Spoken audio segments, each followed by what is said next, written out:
Indonesia merupakan salah satu negara yang berperan sebagai paru-paru dunia karena memiliki kawasan hutan yang sangat luas.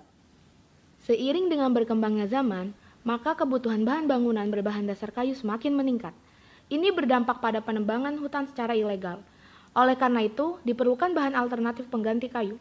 Dalam penelitian ini, kami menggunakan ampas tebu. Kenapa kami menggunakan ampas tebu? Karena limbah ampas tebu yang melimpah, diperkirakan ada 4 juta ton ampas tebu dan baru 45% yang dimanfaatkan.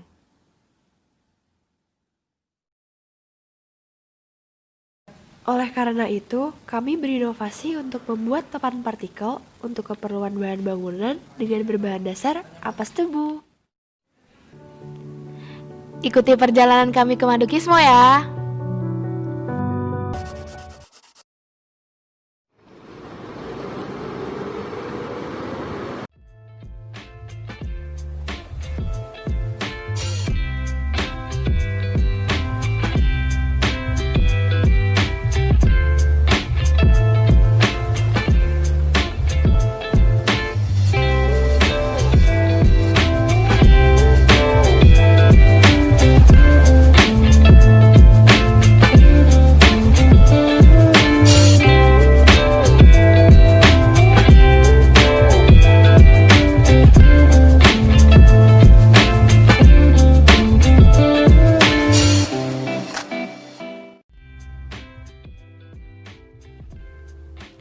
Teman-teman bisa kalian lihat kan, limbah ampas tebunya banyak sekali ya.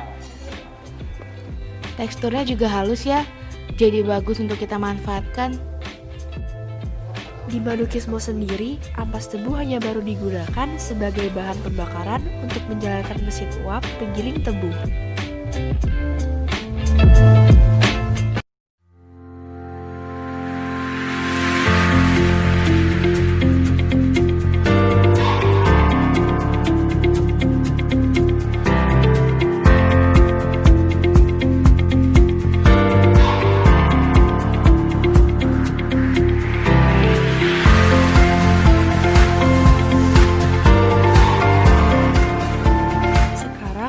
sudah sampai di Lab Kehutanan UGM untuk melakukan pembuatan produk.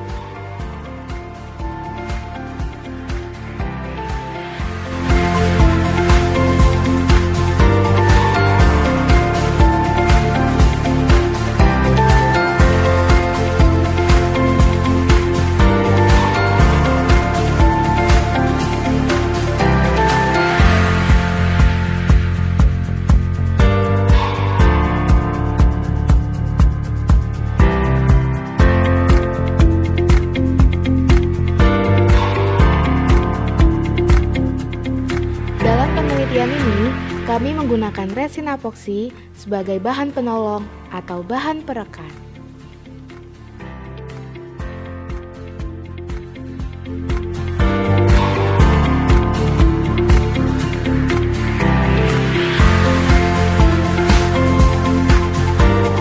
Masukkan adonan ke dalam resin, lalu aduk hingga rata ya.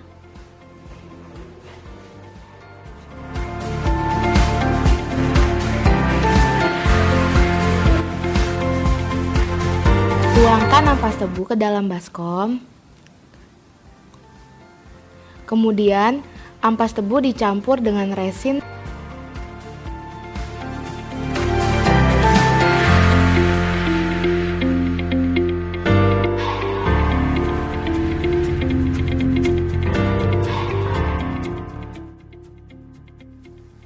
Setelah itu, bahan yang telah tercampur rata dicetak manual menggunakan cetakan kayu sesuai dengan ukuran yang diinginkan. Oh iya, teman-teman, jangan lupa cetakan kayunya dilapisi aluminium foil ya.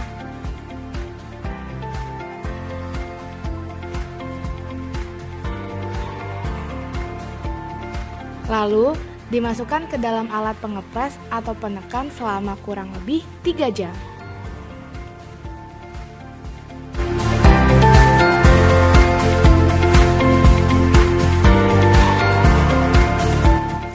Setelah ditunggu kurang lebih 3 jam, produk sudah tercetak secara sempurna. Oh iya, jangan lupa aluminium foilnya dikuliti ya. Kalau tidak, aluminium foilnya akan menempel sampai produk mengering dan akhirnya susah untuk dikuliti. Lalu, produk yang sudah jadi dirapikan sisi-sisinya agar lebih sempurna hasilnya.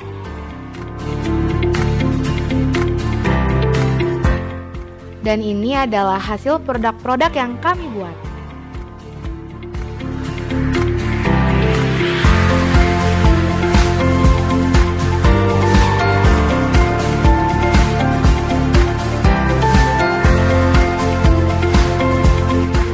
Dan kami ini ada banyak loh. Yang pertama, untuk bahan bangunan. Contohnya, untuk dibuat lantai. Yang kedua, dibuat plafon. Dan yang ketiga, untuk blacksmith. Lalu, yang terakhir, Sebagai bahan furnitur.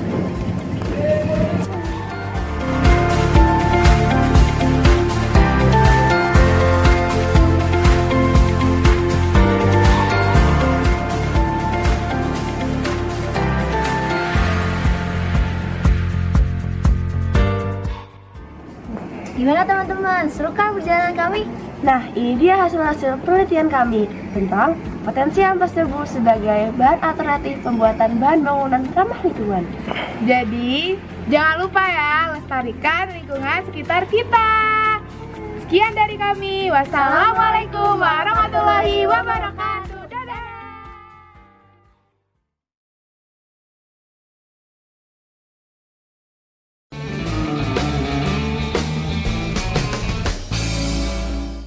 Dipersembahkan oleh Permata Bank.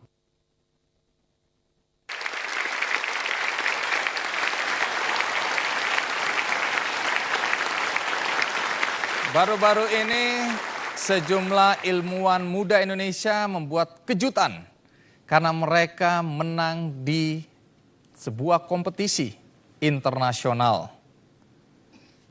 Banyak yang tidak percaya bahwa mereka adalah anak-anak muda yang menciptakan alat-alat yang oleh juri internasional dianggap punya nilai yang tinggi. Supaya Anda tidak penasaran dan juga saya tidak penasaran, maka kita berikan aplaus untuk Linus Nara Pradana. Iya, makasih.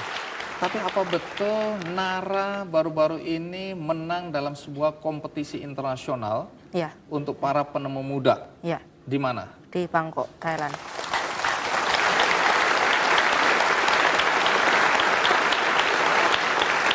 Ya, saya baca acaranya adalah International Exhibition for Young Inventor. Ya. Ya, nah ini eksibisi apa sebenarnya? Jadi ini penemu muda dari seluruh dunia dikumpulkan. Di situ ada sebuah pameran yang sekaligus dijadikan kompetisi. Nah, di situ kami semua bersaing untuk mendapatkan medali emas, silver, perak, dan special award. Oke, terus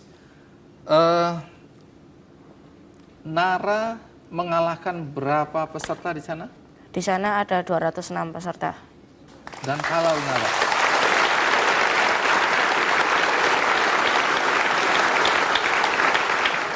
Jadi penghargaan yang Nara terima penghargaan apa sebenarnya? Medali emas. Medali emas.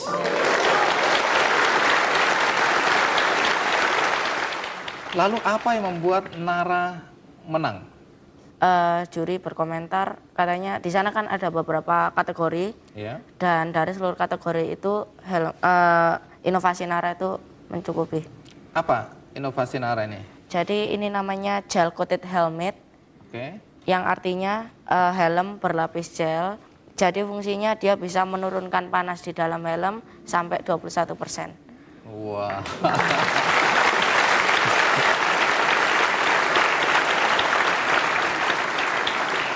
Itu pesaing-pesaing Nara dengar-dengar SMA ya? Iya, kebanyakan SMA sampai SMK. Hebat ya. Ya. Tentu Anda semua dan saya penasaran, tapi sebelum itu bagaimana kalau kita ikuti dulu tayangan berikut ini. Prestasi gemilang bertaraf internasional kembali diraih Indonesia. Linus Nara Pradana atau Nara berhasil meraih medali emas dalam International Exhibition for Young Inventors. Siswa kelas 2 SMP asal Surabaya ini sukses memukau juri dengan helm berpendingin yang diciptakannya. Ia bersaing dengan 206 siswa lainnya dari seluruh penjuru dunia. Ide untuk membuat helm ini didapatkan karena ia kerap kepanasan saat menggunakan helm pada siang hari. Dengan helm yang diciptakannya ini, kini ia mampu mengurangi tingkat kepanasan dalam helm hingga 20%. Alat ini dibuatnya dengan material yang tergolong sederhana. Ia menggunakan gel diapers popok bayi untuk menahan air agar tidak merembes keluar. Sehari-hari di sekolahnya SMA Petra 5 Surabaya, anak sulung pasangan Gunawan Siswoyo dan Florentina Rinawati ini dikenal aktif dan pandai. Atas penemuannya ini, kini teknik pendinginan helm ini telah dibeli oleh produsen pembuat helm. Rencananya helm ini akan dijual bebas di pasaran mulai bulan Agustus. Sementara itu, saat ini Nara sedang mengembangkan idenya untuk membuat helm anti debu dan jaket berpendingin air. Ya. Nah, pertama kali yang terpikirkan untuk membuat helm dingin itu pakai cara apa? Jadi pertamanya kan ayah Nara kan bekerja sebagai guru karena helm itu terlalu lama diparkir di luar, jadi kan panas. Nah, Nara sering disiram helmnya. Oke. Tapi hasilnya bagaimana? Hasilnya sebenarnya lumayan ada perbedaan, tapi tidak terlalu signifikan. Dan yang kedua tidak tahan lama, cepat kering istilahnya. Lalu Nara coba pakai kain basah. Tapi kan bentuknya aneh kayak udeng. Iya, iya. Jadi helmnya dililit Iya. dengan kain yang Basah. basah. Iya. Bukan di dalamnya tapi di luarnya. Iya. Oke, itu pun dianggap kurang optimal mampu, ya. Iya. Terus? Lalu Nara coba berinovasi memakai bahan fiber. Coba dikasih lihat dulu dong. Ya. Mananya yang dikasih fiber? Jadi ini dari fiber. Oh. Jadi ini helm biasa, Nara tambahi fiber. Oke, terus? Lalu Nara isi air di dalamnya. Serasa berenang gini. Ya. Ya. Nah, terus diisi air? Diisi air ternyata pertamanya bocor dan terlalu berat. Oke. Bisa dicoba. Berat. Om Andi tiap hari pakai helm. Jadi oplok-oplok gitu ya? Iya, oplok-oplok. Ada airnya ini ya? Iya. Tapi bagus juga ini kalau haus kan tinggal gini.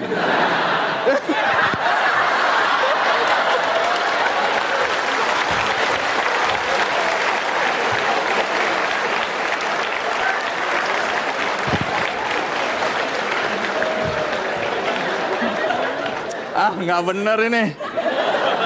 Kan Sengaja ya? Tadi saya bilang bocor tadi. Oh iya.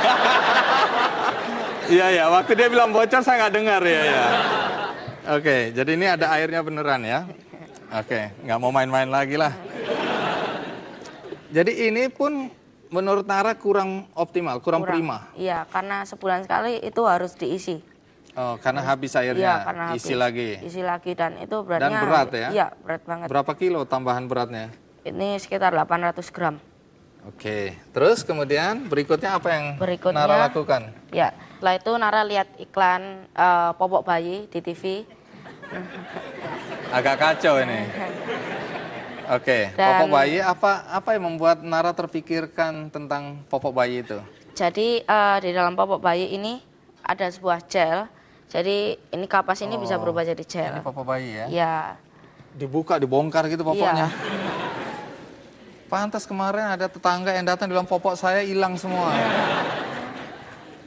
Oke, terus di dalam popok ini ada gel, terus diapakan? Lalu Nara taruh. Jadi air yang fiber yang tadi isinya air Nara Iya. ganti gel.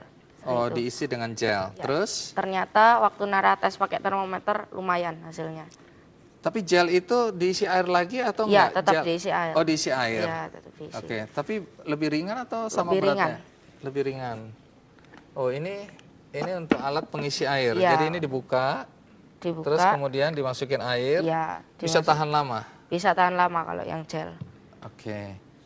Terus suhu di dalam helm ini pernah diukur? Dalam Pernah. keadaan suasana panas di luar, suhu di dalam helm ini berapa? Waktu terik matahari 39 suhunya. Oke. 39. Dan helm ini hanya 29,64 derajat Celcius. Wah, dari Iya. Siapa sih yang bimbing Nara? Jadi ayah Nara sendiri. Ayah Nara, coba ayahnya Nara berdiri. Iya.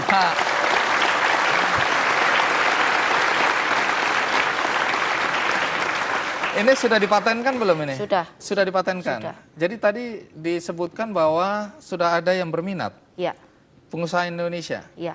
Dari Surabaya. Surabaya, terus akan diproduksi secara massal. Iya, dalam waktu bulan Agustus akan, kalau sesuai rencana itu akan diproduksi massal. Pakai nama apa? Nara Fashion. Nara Fashion.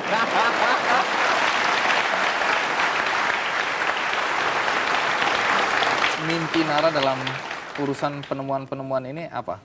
Jadi mimpi Nara, Nara kalau untuk helm ini, Nara pengen agar helm ini bisa dijual di Asia Tenggara, khususnya negara-negara tropis seperti itu, agar pengendara motor tidak malas lagi menggunakan helm. Tidak malas ya. Baik. Nara, tentu kita doakan Nara sukses.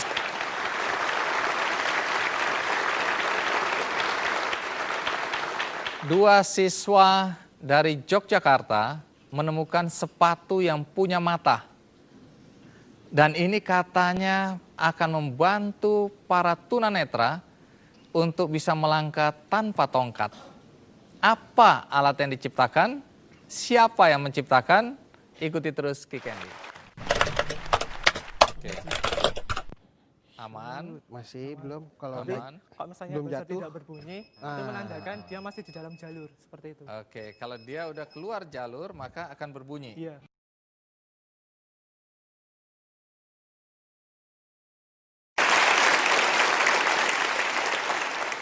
Di tengah berita tawuran anak-anak sekolah yang semakin menjadi-jadi belakangan ini, ada kabar gembira yang membahagiakan dan membanggakan kita semua.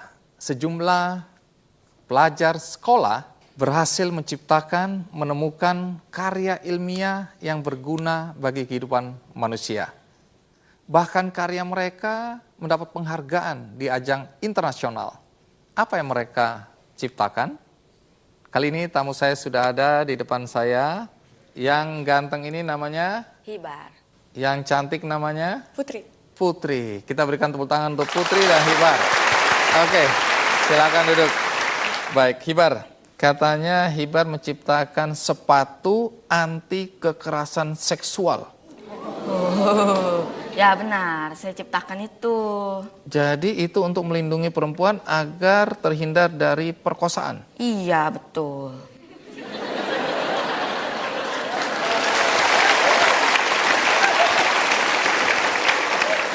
Ini maksudnya apa ya? Maksudnya itu, jadi kalau ada perempuan mau diperkosa gitu, mau dilecehin, Diganggu. iya gitu sama laki-laki. Nanti si perempuannya itu tinggal ditendang aja tuh ke si laki-lakinya. Nanti dia ngeluarin setrum. Oh, sepatunya mengeluarkan strum. Iya. Ah.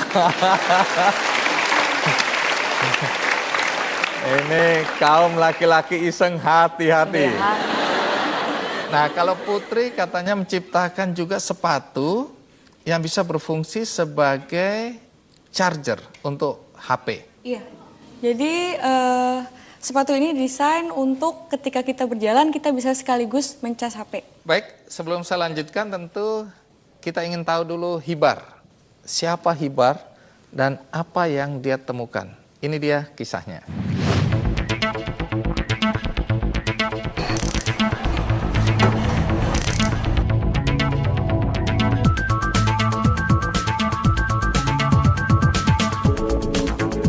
Kaum Hawa sering menjadi sasaran para pelaku tindak kejahatan, mulai dari pelecehan, perampokan, hingga pemerkosaan. Tindak kejahatan terhadap perempuan ini setiap tahunnya terus merangkak naik.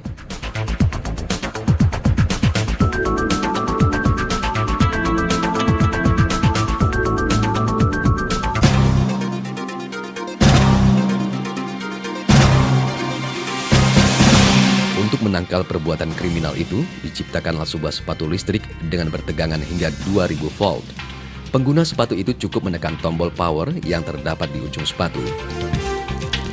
Dengan aliran listrik sebesar itu, dapat memberi efek kejut dan mampu melumpuhkan orang yang mau berbuat jahat.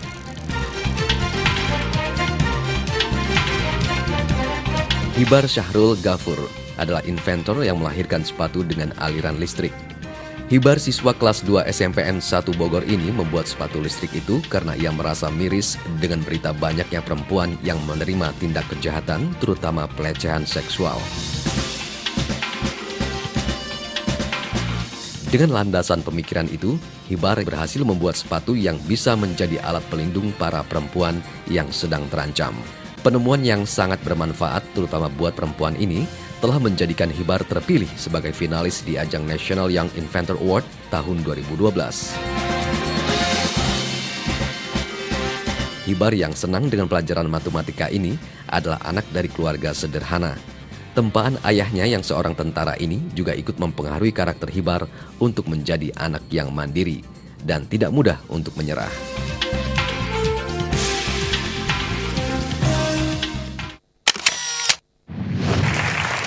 Hibar, banyak orang dewasa saja tidak peduli pada kekerasan seksual yang dialami oleh kaum perempuan.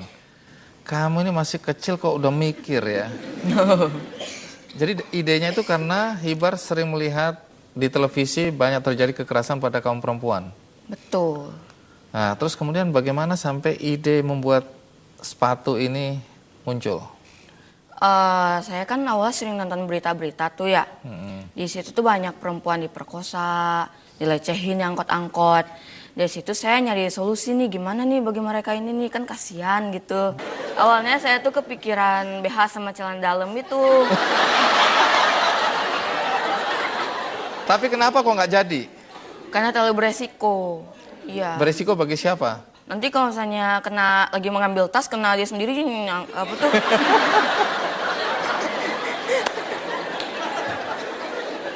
Beresiko bagi pemakainya ya. Iya. Akhirnya yang dipilih sepatu. Iya. Iya. Oke. Nah, boleh jelaskan. Jadi tadi itu kalau tegangan atau aliran arus listrik yang keluar itu sampai 2000 volt, apa itu nggak membahayakan pelaku kejahatan seksual ini? Atau memang biar mati aja lah? Oh, janganlah. Kalau ditendangin terus mati gimana? Ya, nggak tahu juga sih. Ya, sih nggak sampai mematikan sih. Saya juga masih enggak ya? belum tahu. Paling Udah pernah dites ke orang terus nggak mati orangnya? nggak mati. Tapi Hanya untuk pingsan. melumpuhkan saja. Pernah dicoba? Pernah. Kepada siapa? Guru saya. Guru. Apa akibatnya setelah dicoba? Ditendang ke guru terus apa akibatnya? Akibatnya ya bisa sampai luka bakar juga. Hah? Iya. Jadi kan tau kan 2000 volt tuh kayak gimana? Iya. Oke. Jadi berapa lama Hibar melakukan uji coba sampai akhirnya jadi sepatu listrik ini? 1 minggu. 1 minggu untuk uji coba? Iya. Loh kok cepat sekali? Iya. Saya pikir bertahun-tahun gagal coba enggak ya? Enggak. Berarti ini anak pintar ini ya? Oke. Nah, jenis sepatunya harus khusus atau sepatu apa saja? Desainnya harus khusus juga sih. Yang ada haknya itu buat naruh alatnya. Oh, jadi harus ada ruang untuk meletakkan alatnya ya? Iya. Baik. Nanti Hibar jelaskan ya kepada penonton di sini dan penonton di rumah bagaimana kembali lagi cara kerja dari sepatu hasil karya dari Hibar ya. Nah, sekarang ke Putri. Nah, kalau Putri sendiri dari mana ide menciptakan sepatu yang bisa berfungsi jadi charger HP? Sebenarnya sih alat ini tuh udah lama banget dibikinnya, sekitar tahun 2009. Jadi kondisi di daerah saya pada saat itu sering mengalami mati lampu istilahnya. Nah, saya sebagai remaja saat itu yang nggak bisa lepas dari HP, merasa resah dan gelisah. Dengan kondisi listrik yang saat itu sering padam dan keresahan saya akan baterai HP saya yang sering lowbat.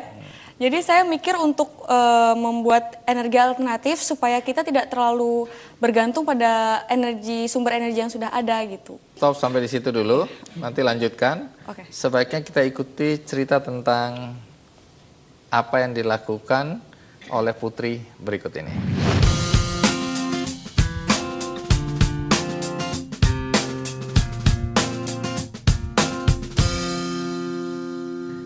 Salah besar jika ada yang masih menganggap pelajar Indonesia bisanya cuma tawuran.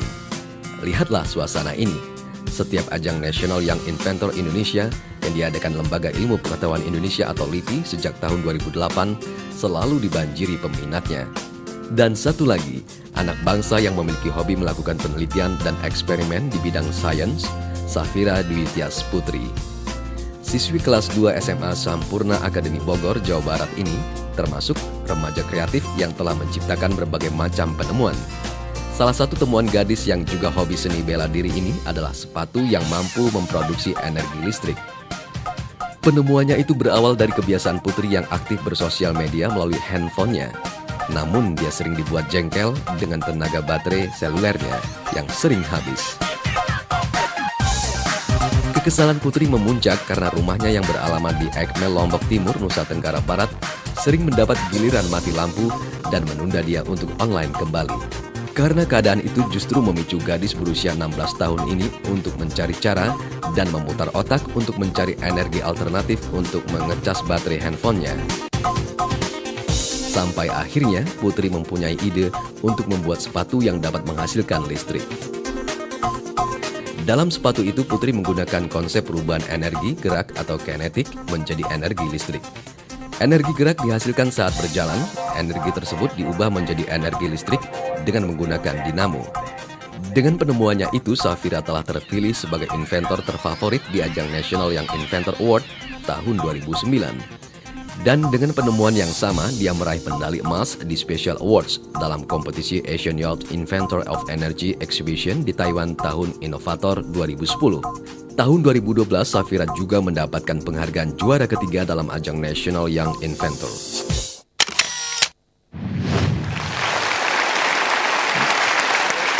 Jadi gara-gara lampu sering mati ya? Ya. Jadi berarti kalau mati lampu itu nggak selalu negatif ya? Akhirnya lahir seorang penemu. Nah Putri, boleh tahu, alat itu sebenarnya masuk di dalam sepatu atau dipasang di luar sepatu? Dipasang di luar sepatu. Bisa dipindah-pindah ke sepatu mana saja? Bisa. Oh, Bisa bisa kalau ya? mau bisa. Kalau mau bisa ya. Iya, pada saat menemukan ide ini Putri umur berapa?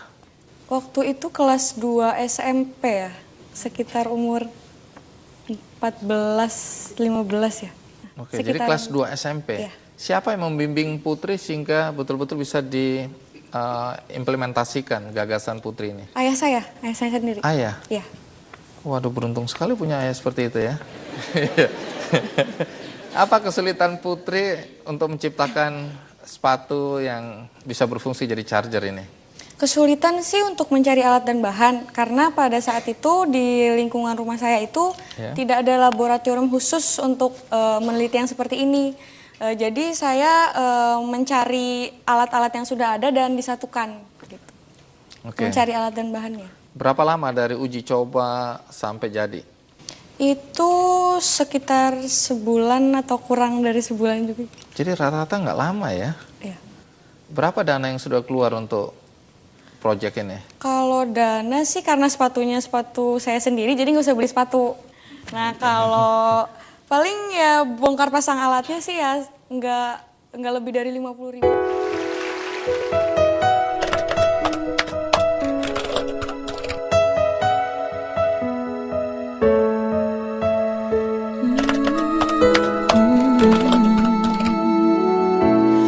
There's a hero